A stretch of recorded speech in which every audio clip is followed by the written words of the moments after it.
My grandma had numbers on her arm. She was really little. She had a hat that she wore every Saturday that was so big she disappeared in it, which made the numbers seem like they took up half her arm. They didn't. That was in my head. She never said much about them. Only once, and that was just for 5 minutes one day when it was raining and I was staring. The boy in my math class has a swastika on his arm, but he loves numbers and what he can do with them, especially subtraction.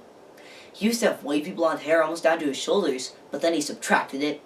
He used to wear all these crazy colors like he was Bob Marley or something, but then he subtracted them. He used to walk me home from school, and my mom would make him stay and eat sandwiches because his parents were never home. But 6 months ago, he subtracted me, and then he subtracted the rest of his old friends, and then he subtracted his name, and became the boy in my math class. He doesn't just subtract. The boy in my math class adds, too. He adds new words he learns from the internet, like white power and racial purity and the big lie and the Zionist conspiracy. He says the sandwiches my mom used to make him were filled with dog food, and that she was trying to poison him. We all have to teach a math lesson this year. Yesterday was his. He gets up, he goes to the board, he grabs some chalk, and he writes 6 million. Then he subtracts 6 million from it. He's smiling and says, "The answer is 0.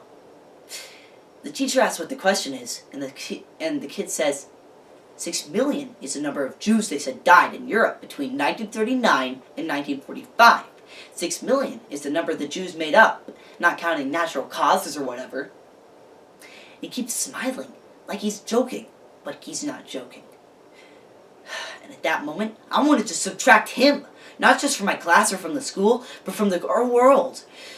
He's 16 years old and he's got that smile on a rip off his face. If he died, I wouldn't care. Just let a car subtract him one night crossing the street, or a bullet or cancer, or just let someone subtract his air and he'd tell he can't breathe anymore.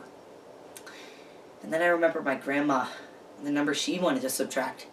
And I remember those 5 minutes in the rain when I asked if they still hurt.